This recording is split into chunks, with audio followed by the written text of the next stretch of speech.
al aula virtual. Hoy nos correspondería desarrollar el tema de la comunicación gubernamental, la agenda y el marketing político, que se va a continuar con la última unidad, comunicación política y medios de comunicación política, la mediatización, la videopolítica, el espectáculo político, temas que están estrechamente vinculados. Vamos a ir al punto de la unidad que nos corresponde hoy. El tema de la agenda, la comunicación gubernamental y el marketing político.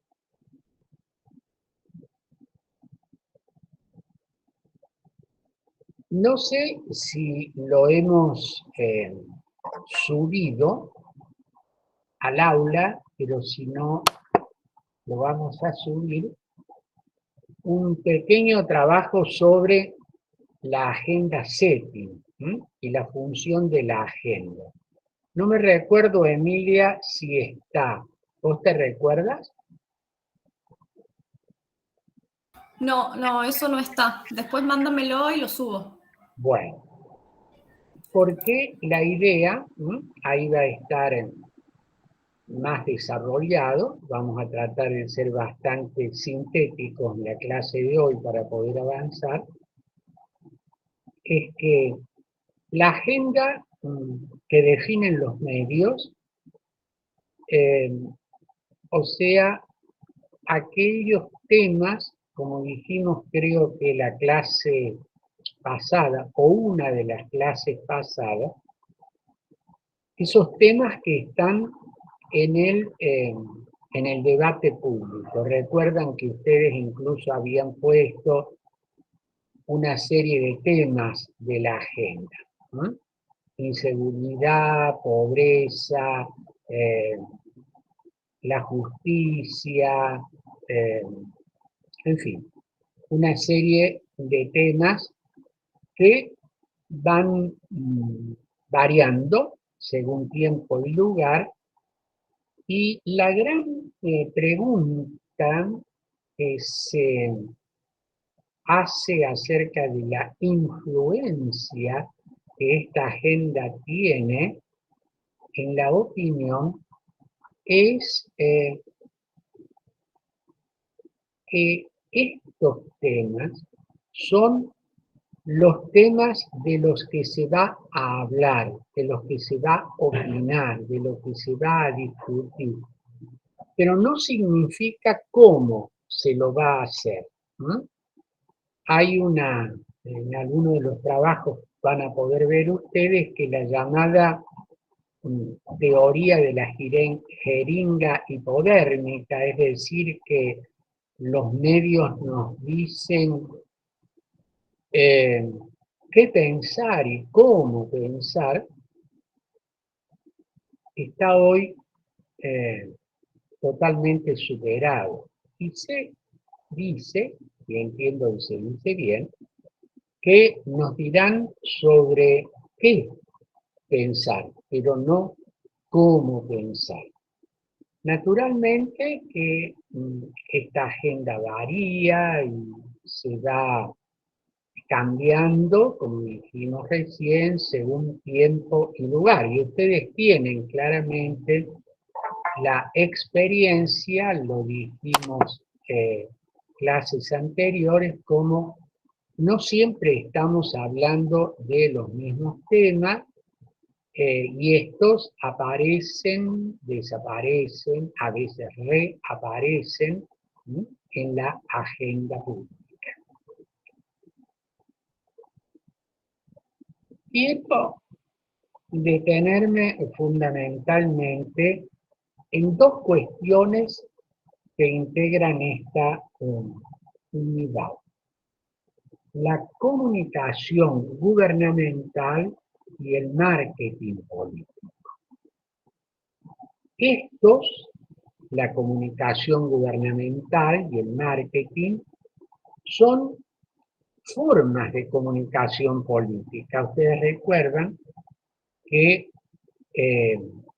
se ha escrito y se ha dicho, e incluso me parece que alcanzamos a explicarlo, y en todo caso, si no, lo repetimos ahora, que la comunicación política tiene distintos aspectos, distintas formas, distintas dimensiones. La llamada comunicación gubernamental, como el marketing, nos vamos a referir primero a la comunicación gubernamental, es una forma de comunicación política, pero no se agota la comunicación política en comunicación gubernamental. ¿Qué es esta comunicación gubernamental?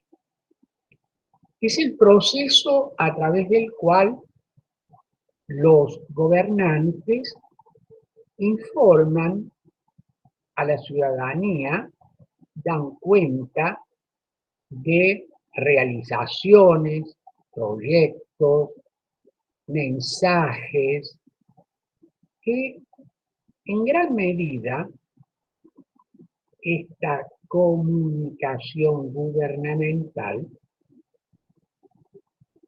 tiende muchas veces a confundirse con algo que es parecido, pero no es lo mismo, la propaganda política. La propaganda tiene como función convencer, llevar a aquellos a quienes les llega el mensaje que acepten, rechacen, sigan en determinada línea. Cambio, la comunicación gubernamental es, o mejor dicho, debiera ser algo más,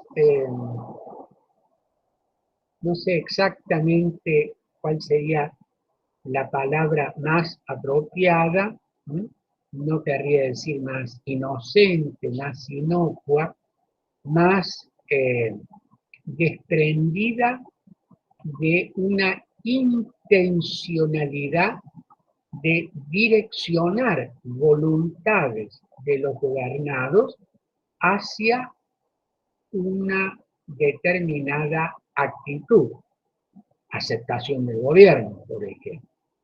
Porque la comunicación, no digo que debiera ser absolutamente neutral, pero en gran medida, si la función de comunicar es dar cuenta a la ciudadanía de la gestión de gobierno, pedir determinadas actitudes o determinados aportes, informar,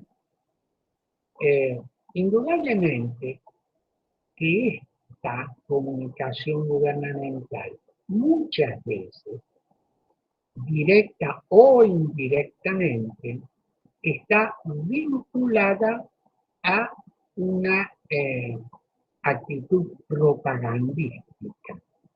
Yo diría, fundamentalmente en periodos electorales, la comunicación gubernamental tiende a confundirse con propaganda. Un ejemplo muy sencillo.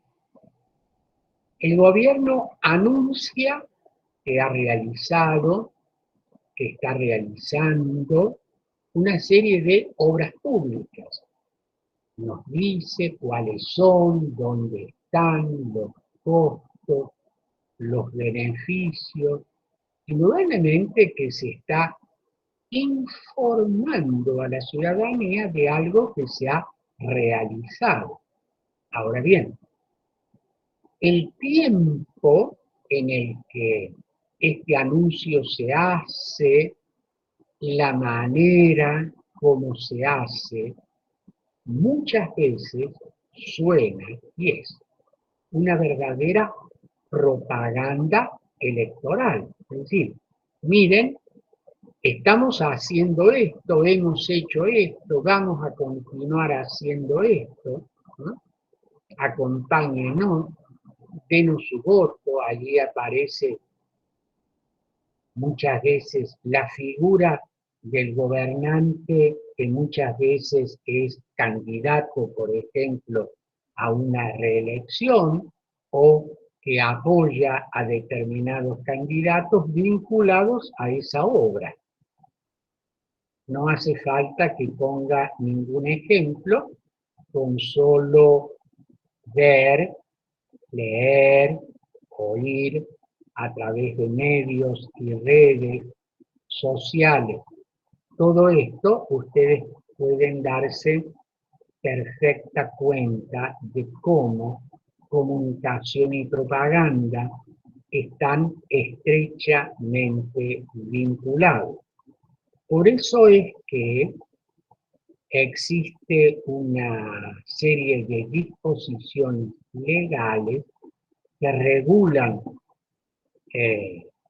tiempo, forma y modos en la campaña electoral que le impiden al gobierno hacer comunicación de estas obras en determinados periodos, fundamentalmente muy cercanos a la elección. Debo decir que esas disposiciones generalmente no son acatadas y que muchas veces son soslayadas a través de una serie de mecanismos. Esta comunicación gubernamental, como todo proceso comunicativo, debiera ser bidireccional, es decir, un emisor, el gobierno, un receptor, la ciudadanía, pero no debiera quedar en esto, aunque muchas veces queda en esto, porque se debe facilitar a eso que se llama la información pública, el acceso de la ciudadanía para poder responder, preguntar, sugerir, evaluar lo que les ha sido comunicado. Hoy la tecnología nos permite conocer la opinión de los ciudadanos, más allá de que ésta sea o no tenida en cuenta.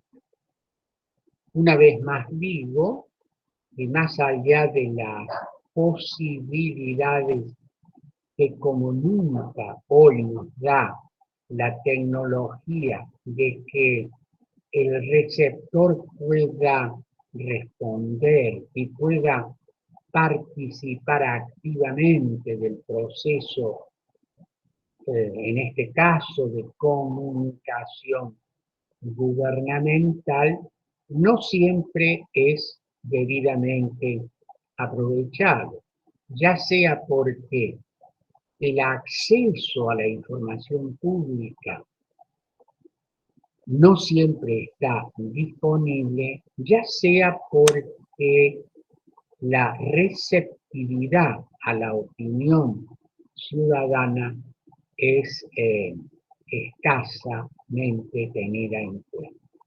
Repito, hoy la posibilidad tecnológica está.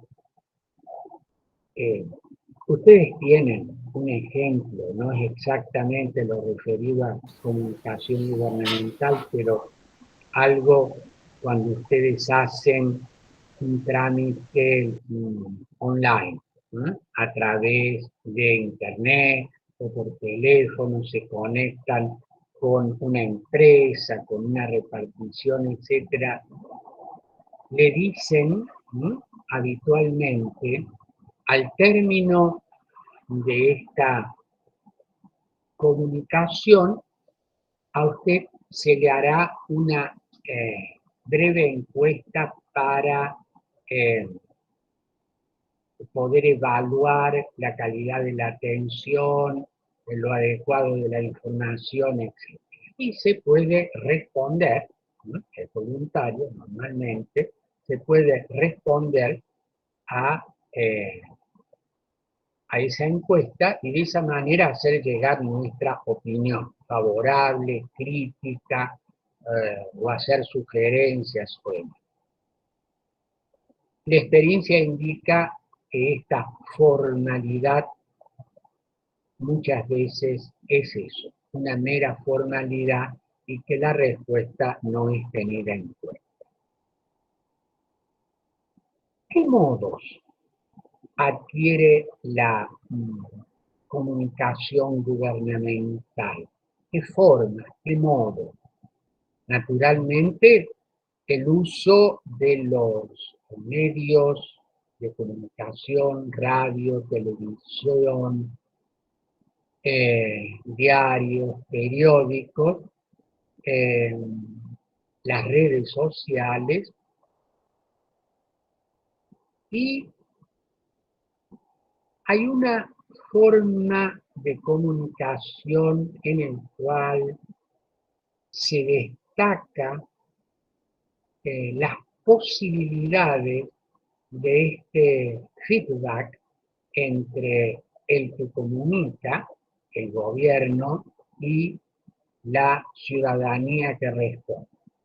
No está directamente, sino a través de los periodistas, de los comunicadores. Y aquí aparece el modelo de la conferencia de prensa, ¿no?, en el cual el funcionario o un vocero del funcionario da una serie de anuncios, ¿no? Dice, se hizo tal cosa, se va a hacer tal cosa, hay tal proyecto de ley, o tal decreto, o tal decisión. Y luego, que es lo más importante, se abre un tiempo de preguntas y respuestas. Quienes hablan no son los ciudadanos, sino aquellos que de alguna manera, con todos sus límites, se convierten en la voz de la ciudadanía. ¿Quiénes son? Los periodistas, ¿no?, los medios de comunicación que están, por ejemplo, acreditados en determinados organismos y que luego de la exposición del presidente, del gobernador, del intendente o del vocero gubernativo, ¿no?, se abre una ronda de preguntas y respuestas. Este modelo, muy usado en los Estados Unidos, fue durante largo tiempo, en la experiencia argentina de las últimas 2 décadas, escasamente utilizado. ¿Mm?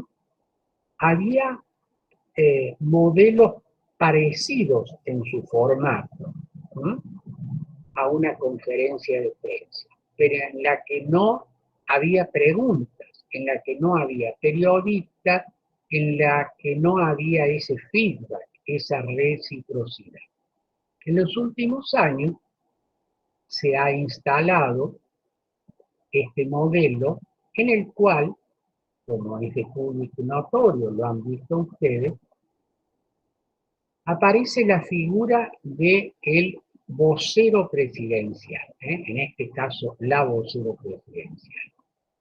Una periodista, fue periodista, hoy funcionaria de gobierno, el vocero es un funcionario, habla en nombre de, o sea, comunica decisiones, informa y luego responde a la requisitoria de los periodistas. Hay algunas curiosidades argentinas, ¿no?, que aunque esto es opinable, me interesa destacar. El vocero, como su nombre lo indica, es la voz del otro, del presidente, por ejemplo, ¿no? No habla en nombre propio. Y acá aparece una curiosidad que no se da en muchos lugares. El vocero presidencial en Argentina habla frecuentemente en nombre propio, ¿no? Hemos decidido, se ha decidido, esto es así, da la versión, su versión, como la versión del gobierno. Es decir, no es la voz de, sino la voz propia que asume, a mi juicio indebidamente, una función que no le compete. Y la segunda cuestión, que yo sé que en todas partes, tiempo y lugar hay limitaciones de tiempo, cuántas preguntas se hacen, cuánto dura la conferencia, la posibilidad de no responder o de evadir la respuesta.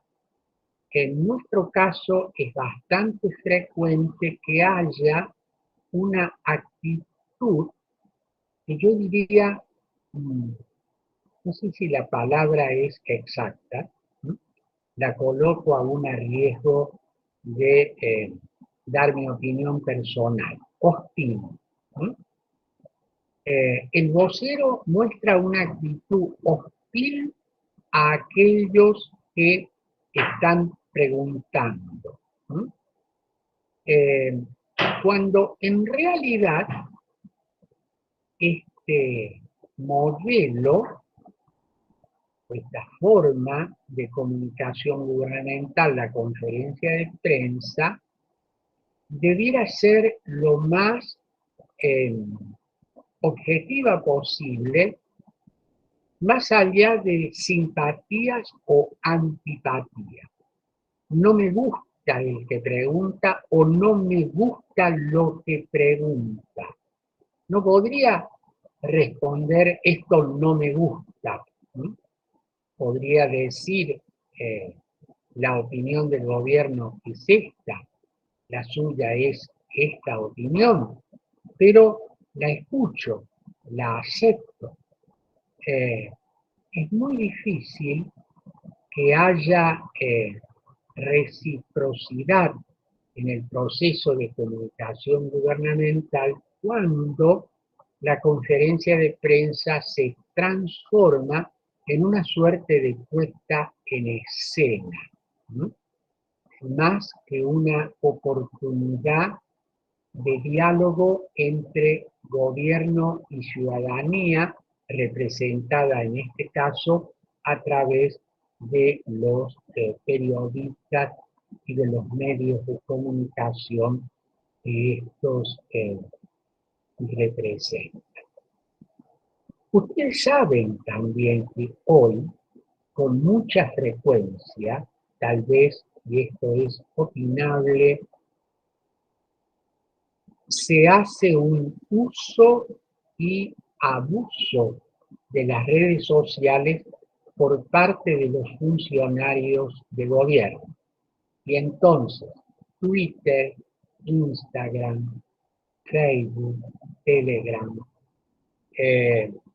y otras redes sociales se convierten en un medio muy usado y muy privilegiado de comunicación gubernamental. Naturalmente, como todos ustedes saben, estos tienen repercusión en la medida que son reproducidos por los medios masivos. ¿Por qué conoce usted el Twitter en el que el presidente, el gobernador, el intendente, el diputado el vocero presidencial dijo tal cosa, por lo que está en el Twitter, no, lo que dice el Twitter que está siendo reproducido masivamente a través de la radio, de la televisión, de otras redes sociales.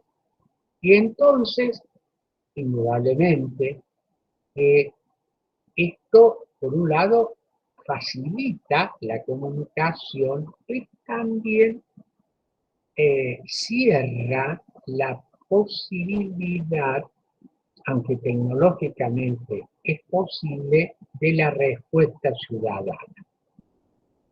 Creo haberles dicho en otra clase que hay como un desaprovechamiento de lo que hoy la tecnología nos permite, es decir, hacer oír nuestra voz. Ustedes saben que a una comunicación en Instagram, en Twitter, en Facebook, etcétera, o las comunicaciones que se ponen en distintos portales de Internet, uno puede responder. Muchas veces esa respuesta es el aplauso, la aceptación, otras veces el rechazo y muchas veces la oportunidad de injuriar o en algunos casos de hacer uso del humor frente a determinados mensajes. Y en todo esto me parece que se desaprovecha la posibilidad de una comunicación responsable, subrayo, responsable, ¿no? En el cual la voz de la ciudadanía, que en este caso queda escondida a través del anonimato, esto es algo que valdría la pena en algún momento discutir hasta dónde no debiera haber un cierto límite al anonimato para que quienes manifiesten críticas, aceptaciones, rechazos, propuestas, se hagan cargo de decirlo a cara descubierta, identificándose. Me parece que la eliminación del anonimato en todos estos medios por parte de la ciudadanía, o como se va a decir, por parte de la gente, ¿no? Mejoraría la calidad y la profundidad de este proceso comunitario. Vamos ahora a referirnos al tema del marketing. Como todos ustedes saben, porque además lo ven en otras materias, o lo van a ver, o lo han visto, y lo van a volver a ver, ¿no? Esta es una expresión que no ha nacido en el campo de la ciencia política, ha nacido en otros campos y se ha aplicado inicialmente esto que son técnicas de mercado, técnicas de mercadeo, a la tarea de ofrecer productos para que estos sean consumidos. Ahora, esto tiene una dimensión comercial, efectivamente, y todos ustedes, todos nosotros, a lo largo del día,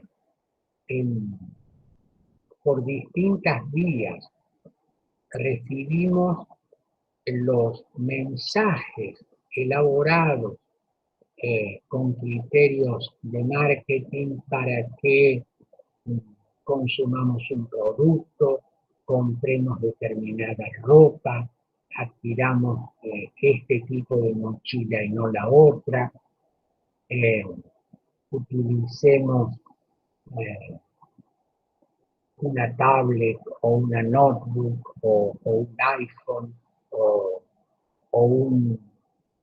otro producto, este y no otro, y se nos hablan de las ventajas, ¿no?, de cada uno de estos productos, ¿no?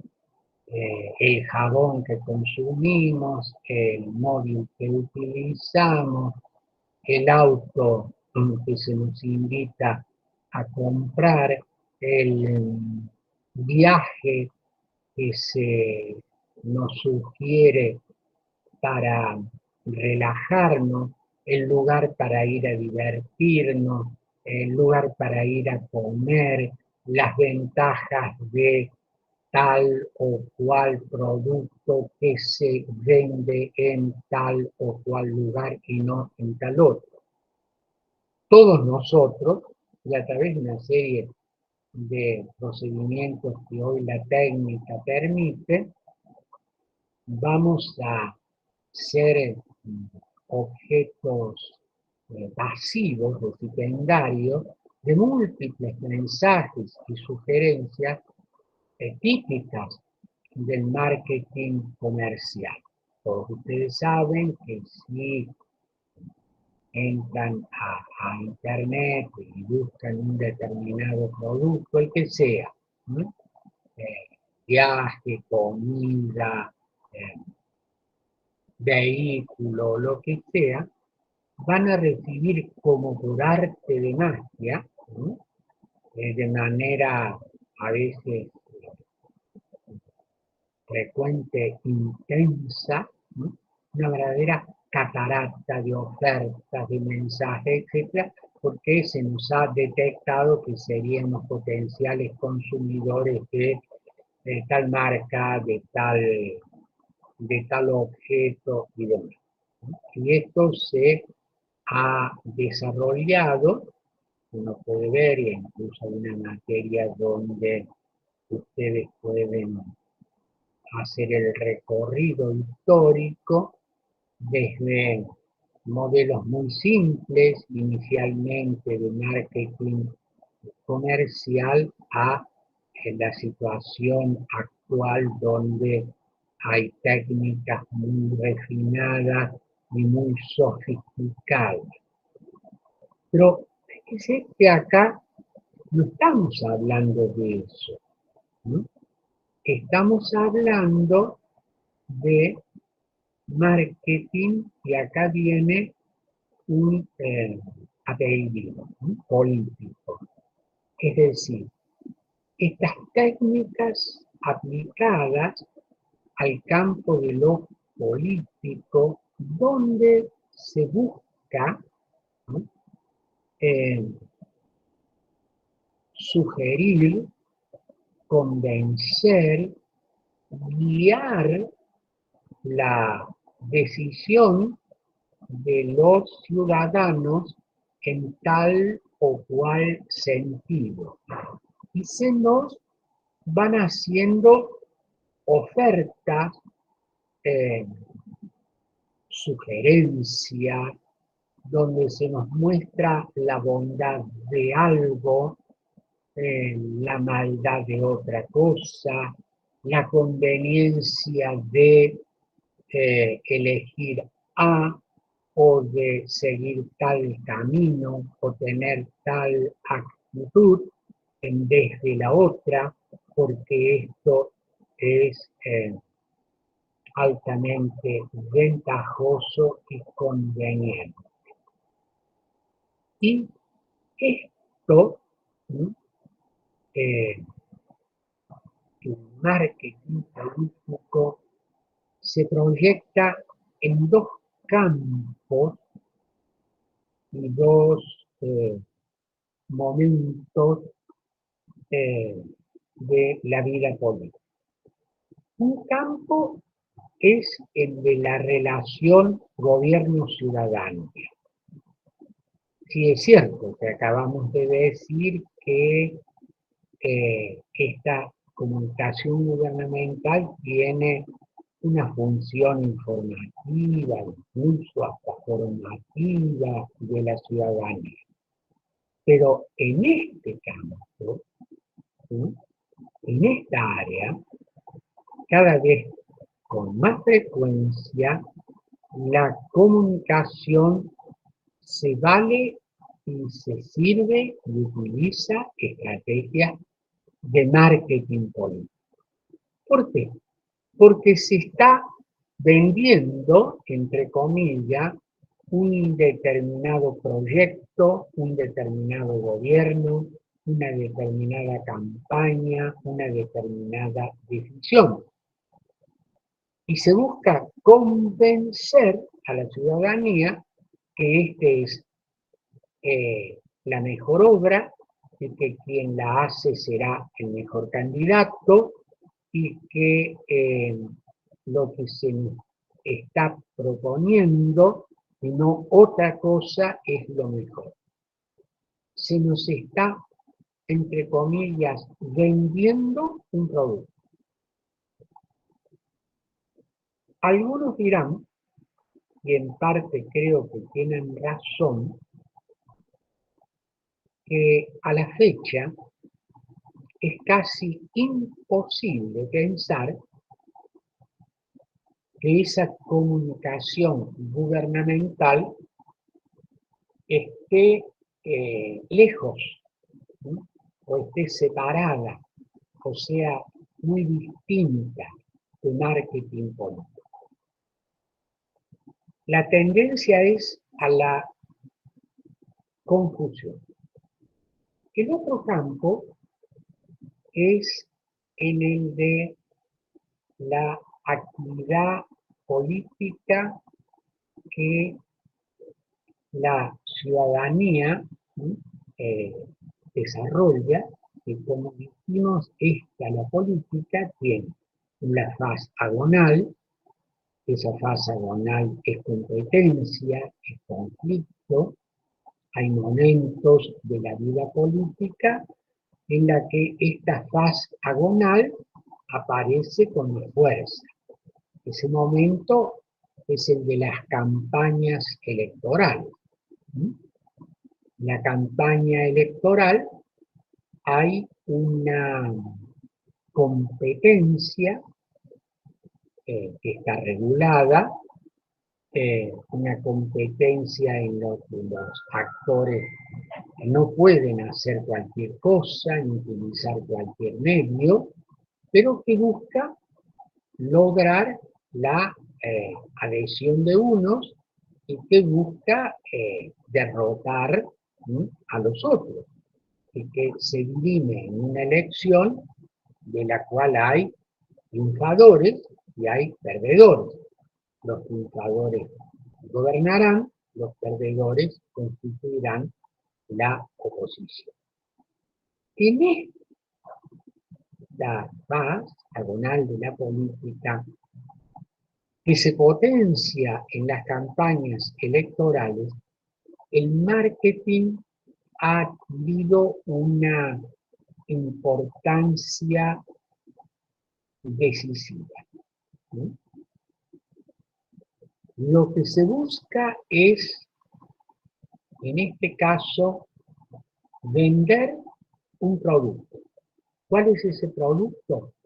En las campañas electorales de hoy, como explicamos la clase anterior, el actor central es el candidato.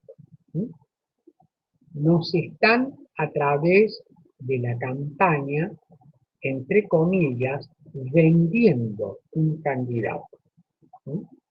Por tanto, se nos buscará convencer, se nos buscará seducir, que A tiene las condiciones ideales para, y no B o C.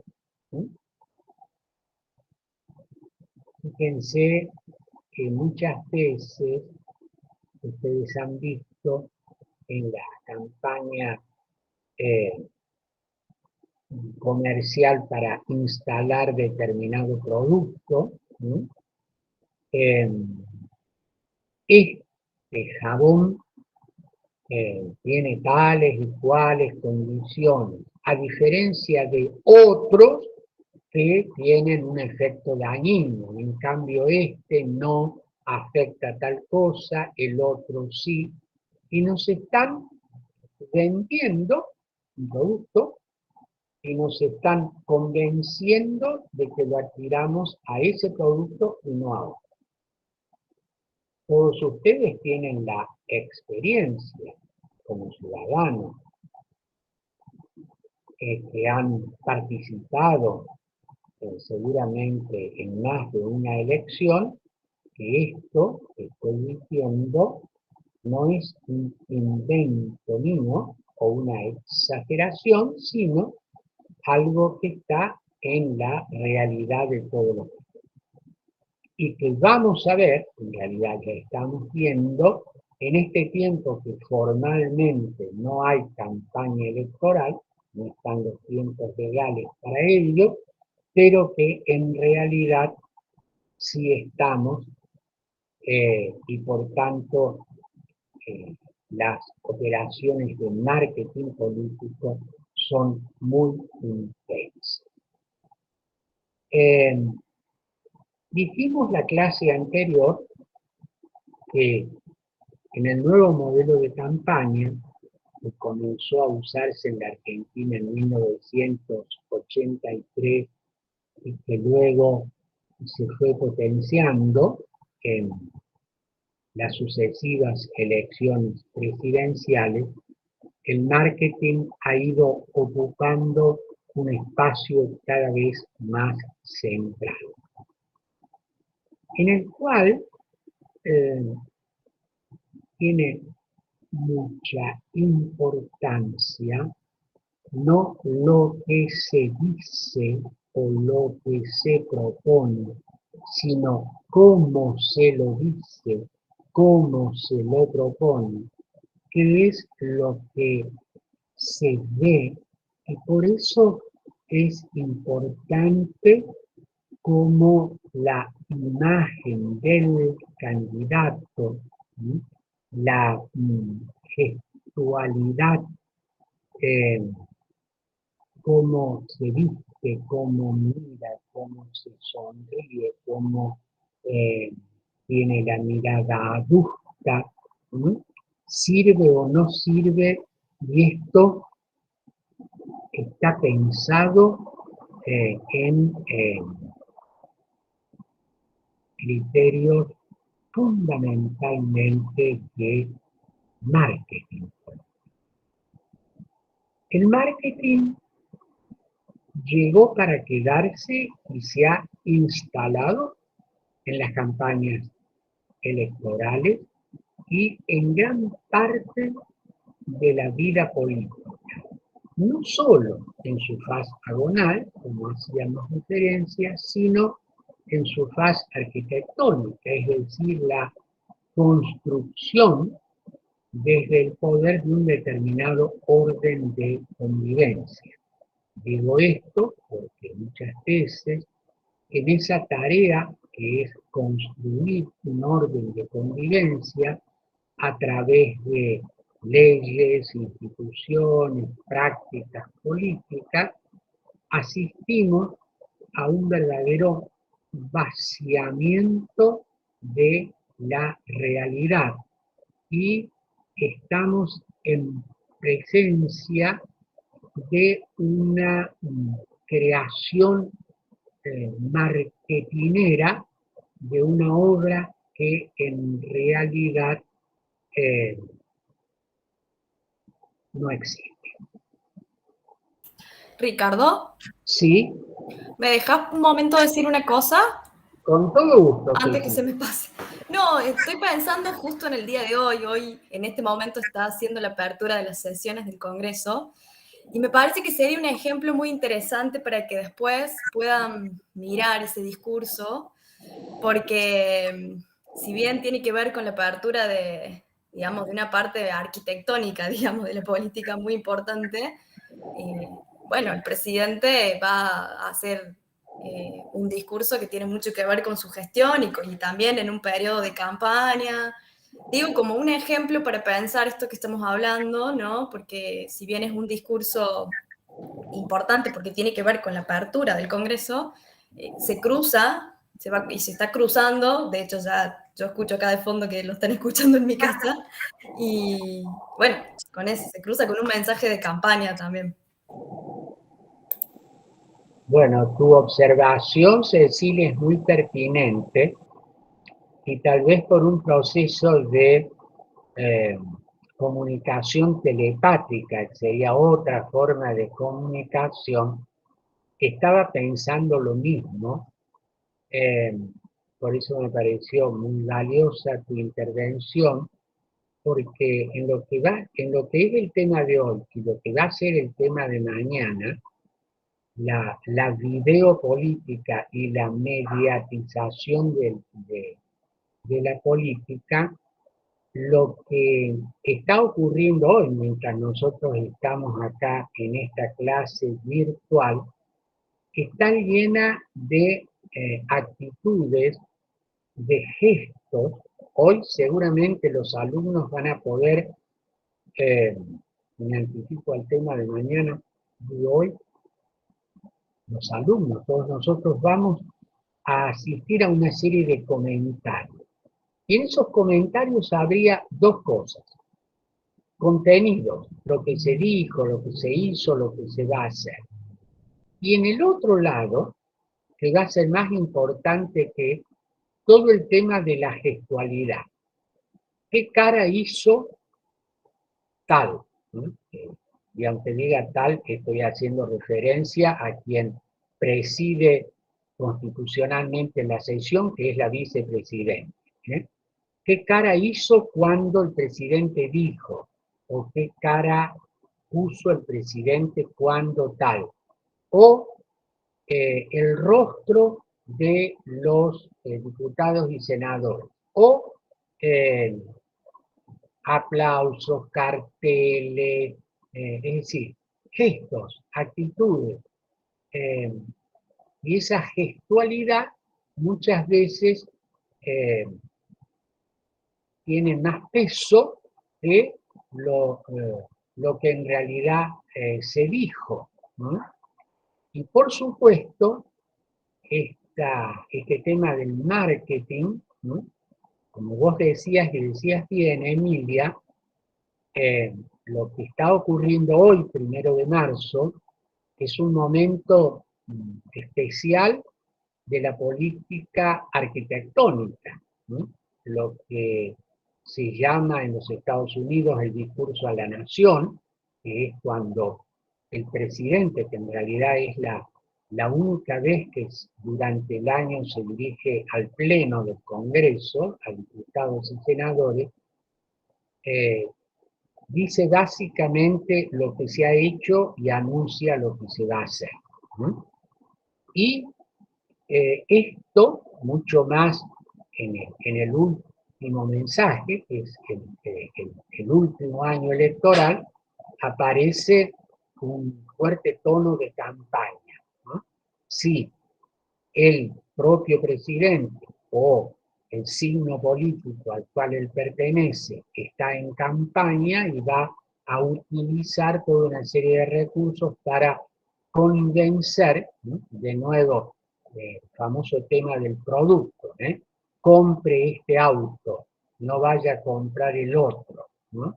Y fíjense que en esto del marketing siempre hay una comparación, ¿no? Si usted consume este producto, tal, si llega a consumir el otro, tiene tal efecto negativo. Y no voy a poner ningún nombre propio porque eso todos los alumnos van a poder acceder a él.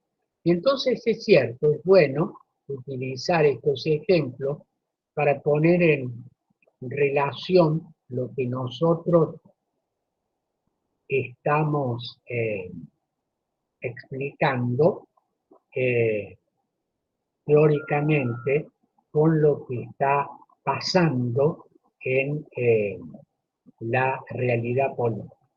Esta política en su doble faz, agonal y arquitectónica. O sea, muy bien tu observación, Emilia, y vamos a retomar esto en lo que va a ser la última clase de mañana, donde aparezca el tema de la mediatización de la política. Fíjense, si ustedes ven allí el programa, aparece el tema de la política como espectáculo, ¿no? El espectáculo político.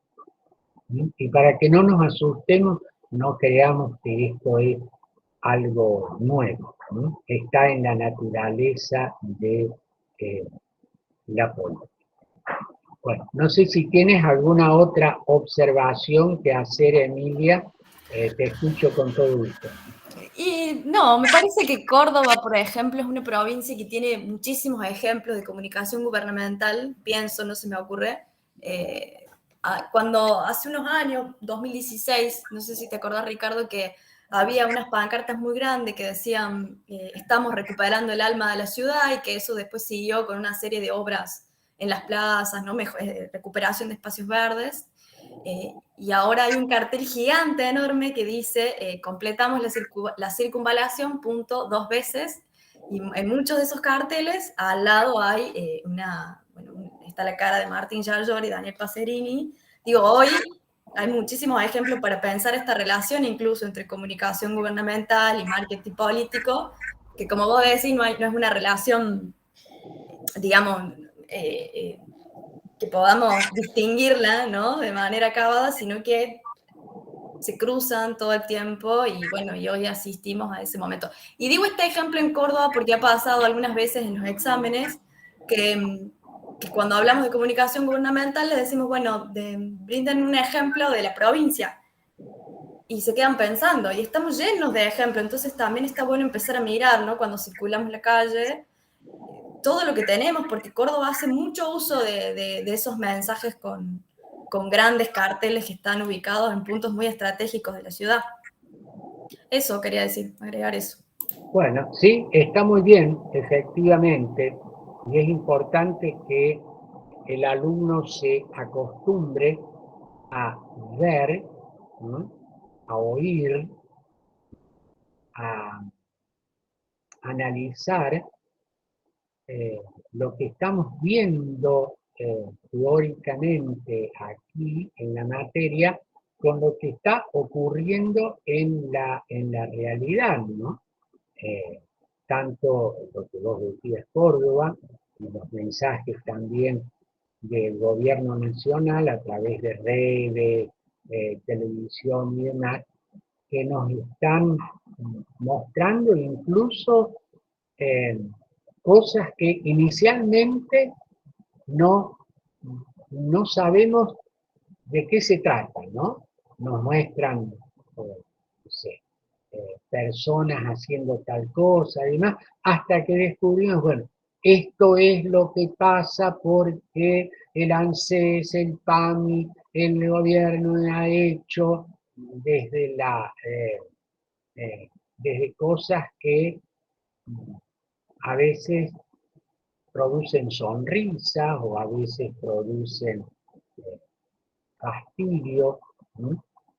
El Mundial de Fútbol fue una oportunidad extraordinaria para potenciar estas cuestiones, ¿no?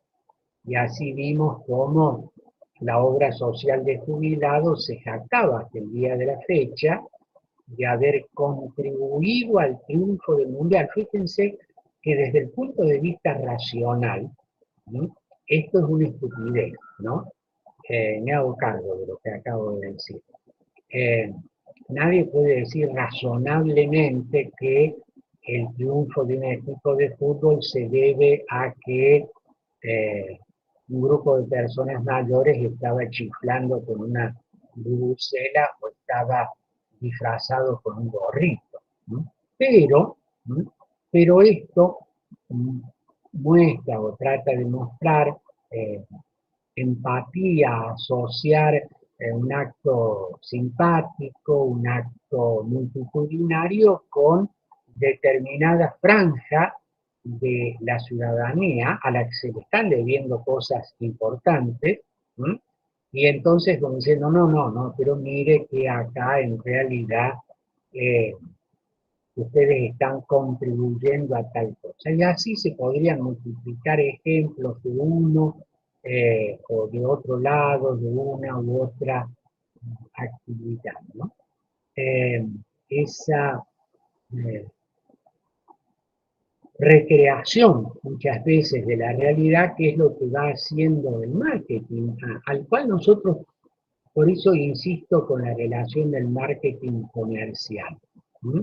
¿Cómo se nos está diciendo que si dormimos en un determinado colchón, el sueño tiene una profundidad y una intensidad reparadora que no la tiene con este lugar donde yo estoy durmiendo, que es mi cama, y duermo bien hasta que me hago sentir que este colchón me molesta y tengo que cambiarlo por el otro? ¿Mm? Bueno, esto ocurre, esta transferencia, a, eh, a la vida política y, eh, eh, a ver, la política es realidad, pero la política es creación, la política es imaginación, la política es un relato de lo que ocurre o un relato que hacemos de lo que creemos que ocurre o debiera ocurrir y que no es lo que ocurre. Hoy en todos los medios está la discusión, la vocero presidencial es experta en este tipo de cosas, en, en decir que en realidad no estamos mal, que en realidad no es que estemos bien, pero tampoco estamos mal, porque bueno, pero y terminamos discutiendo lo que alguien dice y no la realidad de lo que pasa. Bueno, esto es un poco también lo que el marketing busca, ¿no? Entonces, es bueno esto que ha señalado vos, Emilia, y es bueno que los alumnos eh, escuchen, vean, relacionen. Naturalmente que en esto hay un amplio campo opinable, ¿no? Opinable, que hay que estar abierto con una mirada comprensiva de estos procesos. Entonces, por eso digo e insisto con frecuencia que hoy es imposible pensar que tanto la comunicación gubernamental como procesos electorales y procesos políticos no estén atravesados por el marketing político. Entonces, alguien me preguntaba una vez, bueno, si usted dice que eso es así, ¿qué podemos reclamar y qué podemos esperar? ¿Qué podemos reclamar? No que desaparezca el marketing político, ¿sí? Pero sí podemos reclamar que no todo sea marketing político, que haya algo más, ese algo más, tanto en el aspecto agonal de la política como en el aspecto arquitectónico de la política. Ese algo más que debe estar en el proceso de comunicación gubernamental. Porque si todo se reduce a marketing, se empobrece el proceso de comunicación y se desnaturaliza el sentido que tienen, por ejemplo, las campañas electorales, ¿no? Vuelvo a repetir, no podemos pensar hoy una campaña sin marketing, pero sí podemos pedir, anhelar y construir una campaña en la que haya algo más que marketing, ¿no? que, haya, eh, que haya contenido, que haya realidad, que haya discusiones eh, un poco más profundas. ¿No? Eh, en política mucho es opinable, ¿no? Es importante esa confrontación de opinión. Por eso es que hay algo a lo que debiéramos prestar mucha importancia, eh, que es el acceso a la información pública. Emilia ponía el ejemplo de unos grandes carteles en Córdoba, podría ser en otro lugar, en Córdoba, donde se realizaron determinadas obras, ¿no? Bueno, sí, las estamos viendo la foto, estamos viendo la imagen, ¿no? La ciudadanía debiera poder acceder, ¿no? Está la ley, no siempre se cumple, ¿no? A procesos de información que sepan efectivamente cuántos kilómetros de ruta se hicieron, cuánto costó. Es decir, hay toda una serie de datos, ¿no? Datos, no relatos, que pueden ayudarnos a poner en claro hasta dónde lo que se nos está, entre comillas, no lo digo en sentido despectivo, sino con un criterio de marketing, lo que, lo que se nos está vendiendo, ¿no? Tiene efectivamente tales, tal realidad, ¿no? De ese producto que en primer lugar sí existe, ¿eh? Porque acabo de hacer referencia a algo que ha ocurrido en varios lugares, ¿no? Y no solamente en Córdoba, en la Argentina, en varios países, donde el marketing muestra una serie de obras y realizaciones que en realidad no existen, no existen. Son estrictamente una creación marketinera. La realidad nos muestra que eso no existe. Tanto la obra anunciada como el edificio, y hay múltiples ejemplos, ¿no? Lugares que se inauguran y vemos el acto inaugural y el edificio existe, pero si uno pregunta, ¿funciona? ¿Funciona? Puede no funcionar. Entonces, es importante que la ciudadanía pueda tener acceso a la información pública y que también los medios se conviertan en genuinos canales de ese proceso informativo, de ese proceso de verificación de que esto que se nos ha vendido o no existe o no tiene la calidad que se nos ha enunciado. Esto es un poco lo que yo quería plantearles básicamente a través de esta clase en la que se nos está pidiendo, ¿sí?, que hablemos de, estoy viendo el programa, ¿sí?, la comunicación gubernamental, características, marketing, características, sus límites, ¿sí?, sus límites, ¿sí?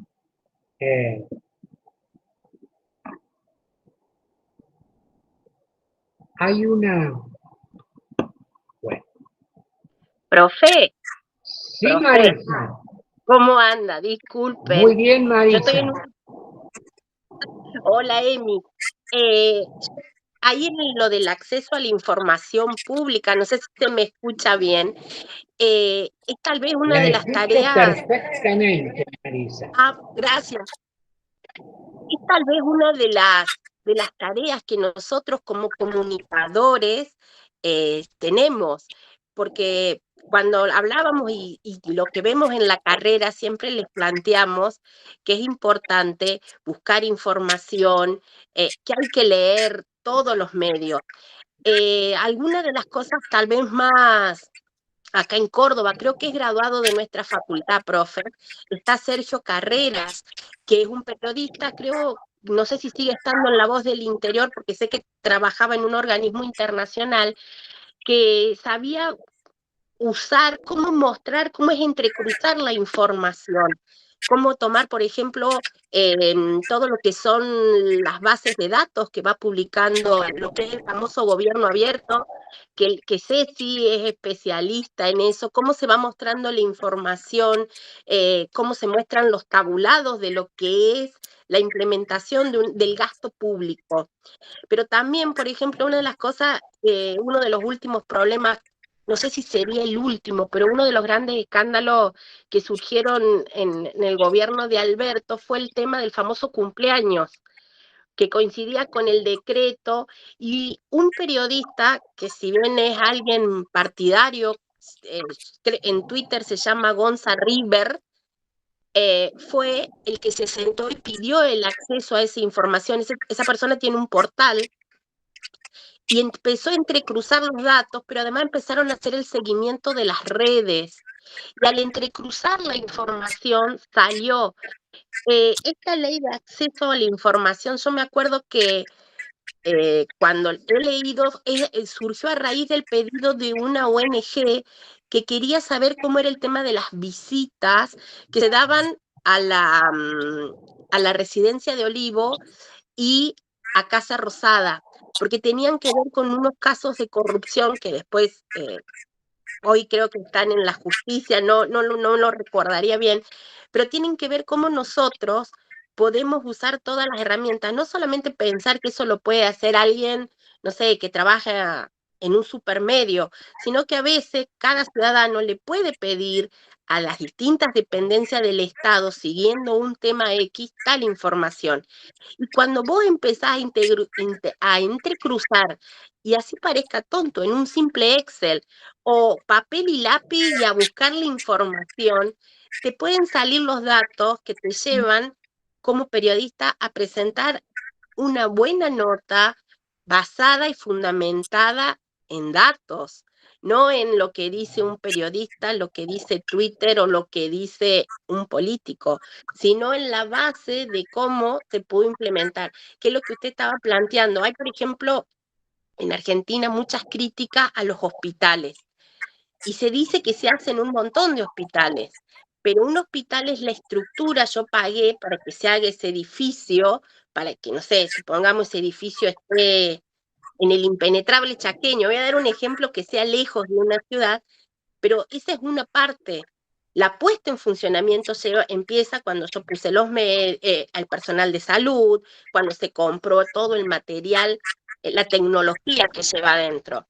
Y esa tiene que ver tal vez con ese entrecruzamiento que muchas veces se da, que en este país los distintos gobiernos lo han hecho. Te dicen, armamos tal hospital, creamos tantas escuelas, y en la realidad cuando vos vas, está la estructura, pero no se siguió ese trabajo, ese correlato de todas las etapas que tiene. No sé si lo sé explicar bien, pido disculpas por ahí, pero es uno de los ejemplos más concretos que pueden encontrar.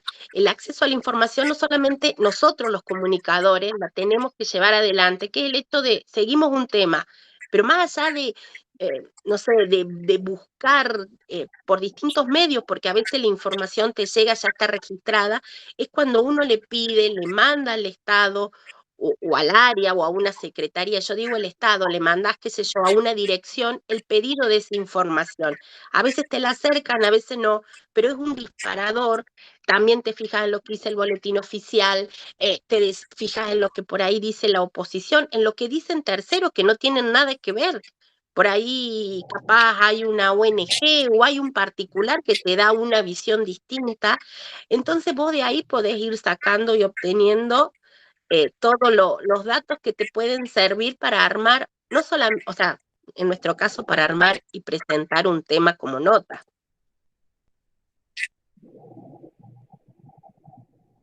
De acuerdo, Marisa, me parece muy oportuna su intervención y muy justa, mostrando y señalándole a los alumnos todo lo que podrían hacer, ¿no? porque si un ciudadano común, ¿no? Si un ciudadano de a pie, como a mí me gusta definirme a mí mismo, ¿no? Soy un ciudadano de a pie, podemos buscar, preguntar, comparar, analizar, decir, ¿no? Y hoy todas las redes tienen estas posibilidades. Aquellos que, como son nuestros alumnos, en el campo que trabajen, cada uno sabrá cuál es o qué puede hacer, esta tarea de contribuir de una manera responsable a una información veraz, ¿no? Que, por un lado, refuerce la realidad y por otra parte demuestre o muestre, ¿sí?, la inexistencia de algo, ¿sí? Hoy es cierto que algunos datos son de más difícil acceso, que algunos datos son más complejos, pero es posible. Por eso me parece bien lo que ha señalado Marisa, ¿sí?, de que estemos atentos, que utilicemos todas las herramientas y cuando estas no están, busquemos pedir esa información. A ver, en un sistema democrático la regla es que el ciudadano tiene el derecho a recibir la información sobre todas las cuestiones que son públicas. ¿Sí? Públicas. Y esto es un derecho de la ciudadanía y un deber de los gobiernos. Que los procesos comunicativos se enriquecen cuando hay una información ajustada, veraz, basada en fuentes que están, las fuentes están, se compró tal cosa, cuánto costó, ¿no? Bueno, en realidad fue, no sé si barato o caro, cuánto, ¿no? A quién se le compró, cómo fue el proceso, por ejemplo, en la adquisición de determinados productos, se siguieron las pautas, hubo una licitación, fue una compra privada, en dónde, cómo, por qué. Indudablemente que la situación excepcional que ha vivido la Argentina y el mundo durante tiempos de pandemia, de alguna manera ha restringido ese acceso a la información. Y ha habido una serie de decisiones que son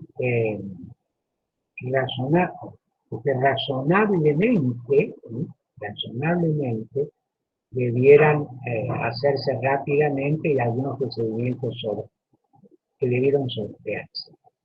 Pero esa información es importante.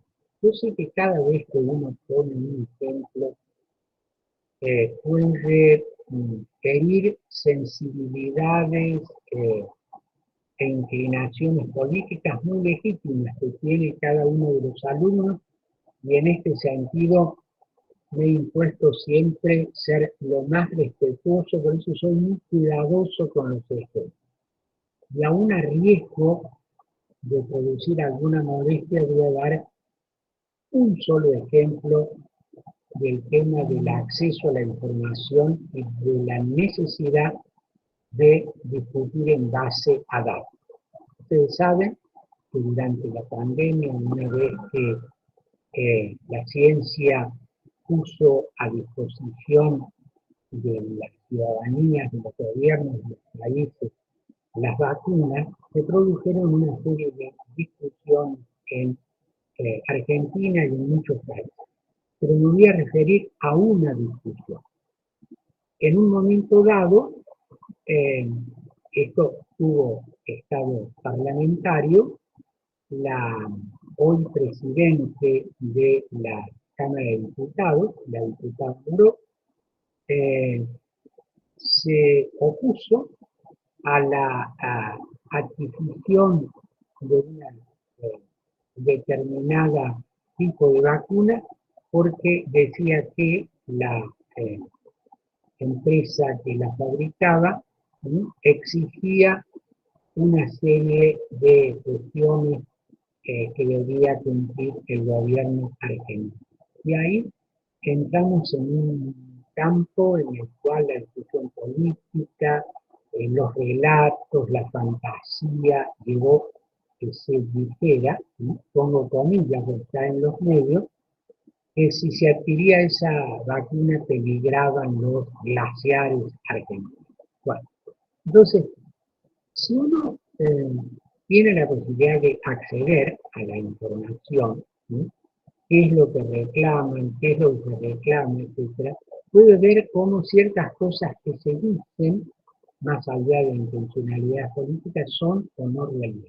Esto es importante que en la discusión sobre estos temas tengamos y exijamos, cuando no lo tenemos, acceso a la información pública. Todos estos temas que acabo de señalar, aunque en algún momento se ha dicho que estaban, que era información reservada, no es cierto. Esa información es pública y debe permitirse el acceso de la ciudadanía a esa información, para que el debate pueda ser válido, enriquecedor y constructivo.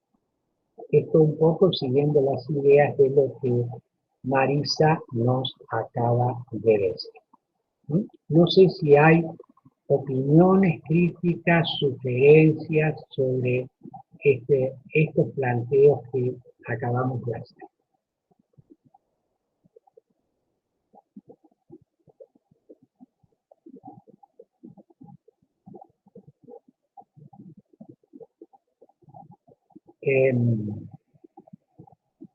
Nosotros vamos, ustedes han visto que hoy no hemos hecho un cortecito porque por razones de otro compromiso voy a tener que cerrar la clase unos minutos antes, ¿no? Por eso no hemos hecho el receso y espero no haberlos agotado. Les pregunto, ¿ha quedado claro lo que hemos intentado plantear en la clase de hoy?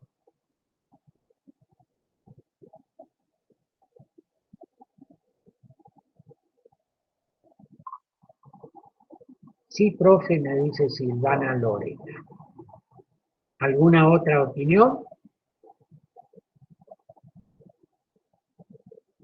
¿Algo que ustedes quieran aportar? Sí, se entendió, dice Martín, gracias.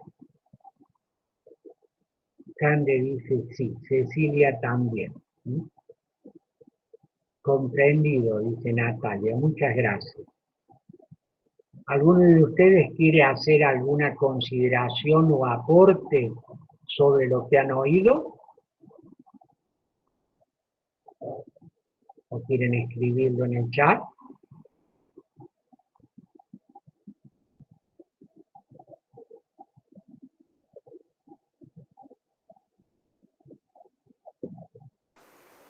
Profe. Sí. Simplemente un ejemplo que yo soy habitante de Malagueño, regimos por la comunidad, por la municipalidad de Malagueño, y ellos tienen en la municipalidad la obligación de hacer, por ejemplo, un informe del agua del barrio una vez al año, y como vecinos consideramos que el agua no es potable. Y cuando pedimos esos informes, los resultados y demás, hace 2 años que yo estoy viviendo ahí, lo estamos pidiendo y no son provistos por la municipalidad esos resultados, que me parece deberían ser públicos ante por lo menos quien los solicite, ¿no? Así es. Bien, esto en la municipalidad de Malagueño puntualmente sucede, y ni siquiera los mismos concejales de la oposición le brindan esa información, así que esta falta de información gubernamental me parece que se debe dar en distintos ámbitos, nada más que por ahí yo sé puntualmente lo del agua hoy porque me toca de cerca, pero si por ahí no estuviera en esa situación tampoco la pediría. Buen ejemplo, Cecilia. Bueno. Solo quiero agregar que esa información, en el caso de lo que decía Cecilia, en un municipio sobre la calidad del agua, que la autoridad respectiva no la da o se demora, yo les recuerdo en líneas generales que como ese acceso a la información pública es un derecho de los ciudadanos, los ciudadanos, ¿sí?, como ciudadanos, estamos legitimados para acudir judicialmente a pedir que se obligue al órgano respectivo a que haga pública esa información, ¿sí? Es importante ese acceso a la información pública, que muchas veces, por distintas razones, los gobiernos son celosos de darlo, ¿no? Yo les puse el ejemplo, con otro motivo de una intervención que tuvo Emilia en la clase anterior, que les puse el ejemplo que está relatado o mostrado en esta película de Post, ¿sí?, en el cual un medio, que era Washington Post, pretendía dar a luz la información de algo muy sensible, porque en ese momento Estados Unidos estaba en guerra en Vietnam, ¿sí?, y había toda una información que tenía el Pentágono, los llamados papeles del Pentágono, que el gobierno era muy celoso en guardar secretos sobre. Y ustedes saben que hay algunos ámbitos en los que es admisible, ¿sí?, que por razones de lo que se llama seguridad nacional, eso se mantenga en secreto y no se publique.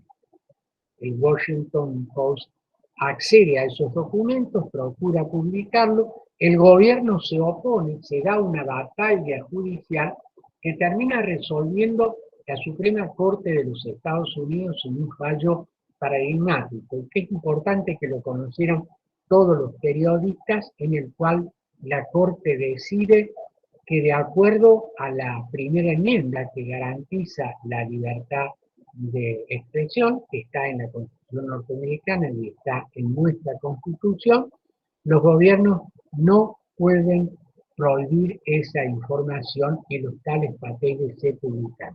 Y el gobierno se disgustó muchísimo, ¿sí?, con los medios y con esa decisión judicial. Pero en Estados Unidos las decisiones de la Corte, que muchas veces no le gustan al Ejecutivo, se cumplen. Bueno, ese es un buen ejemplo de cómo el acceso a la información pública es un derecho de la ciudadanía que ha de ser rigurosamente protegido. ¿Sí? ¿Hay alguna otra? Gracias por tu observación, Cecilia. ¿Hay algún otro alumno que quiera poner otro ejemplo, hacer alguna otra observación?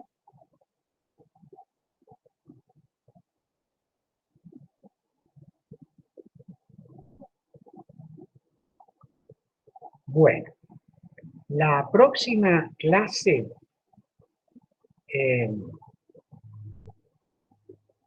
en la que ustedes me van a ver, pero va a ser a través de una grabación, ¿eh? Se las voy a dejar grabada porque tengo otra actividad. Ustedes se van a enfrentar con dos temas o tres temas que son una continuación de lo que acabamos de decir. La mediatización de la política, la videopolítica y el espectáculo político. ¿Mm? Yo les propongo que lo que decía Emilia con referido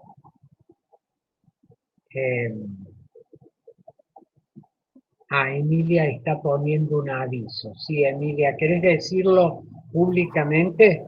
Sí, es para que avisen al grupo de WhatsApp que tienen, para quienes ya se fueron o no pudieron venir hoy. Mañana la clase va a estar subida al aula virtual directamente, va a quedar grabada, no hay clases en vivo. Eso. Gracias, Emilia. Entonces le decía, para la clase de mañana, ustedes traten de tener presente todo lo que vean y oigan hoy con motivo del acto de iniciación de las sesiones ordinarias del Congreso. Esa observación que hizo Emilia, o sea, vean los medios, las redes, van a estar llenas de esto. ¿No? Fíjese, medios y política, espectáculo político, video política. ¿No? Fíjense, lo que van a ver, lo que van a oír, pero fundamentalmente todo lo que van a ver. ¿Sí? Y ustedes pueden establecer relación con lo que vamos a decir en la clase de mañana. Marisa parece que tiene ganas de decir algo. ¿Cómo me conoce, profe? Varias cosas. La ley de información, de acceso a la información estaba y la persona fue una comunicadora social, una mujer que murió muy joven, Marina Carvajal, que fue la que empezó a trabajarlo dentro de lo que fue, creo que en el 2016, desde el gobierno nacional. Ella murió al poco tiempo, pero fue la que empezó a implementar todo esto del acceso a la información. Hoy arranca marzo, el mes de las mujeres, por los derechos de las mujeres, y recordar a Olimpia de Gaulle, que murió guillotinada en Francia después de la Revolución Francesa. Fue una de las mujeres que estuvo en esa revolución y fue la redactora de la Declaración de los Derechos de la Mujer y la Ciudadanía en 1791, algo que después, bueno, la llevó a morir guillotinada. Muy bien, Marisa. Muchas gracias. Si no hay ningún otro informe, intervención u opinión, voy a cancelar la grabación y me voy a despedir de ustedes hasta la clase de mañana, que ya les dijo Emilia que va a estar en el aula virtual. En el aula virtual hemos tratado de colocar todo el material necesario para que ustedes puedan aprovechar este proceso de verano. Yo me despido de ustedes, va a quedar mi clase grabada. He tenido un gran gusto de acompañarlos. Le agradezco a mis colaboradoras, Emilia, Marisa, y le agradezco la paciencia que ha tenido cada uno de los alumnos que nos han acompañado en este cursado de verano. Espero no haberlos defraudado demasiado. Si los he defraudado mucho, les pido disculpas, y si lo he hecho medianamente bien, no he hecho nada extraordinario. He cumplido nada más que con mi deber de profesor. Muchas gracias. Gracias, profe.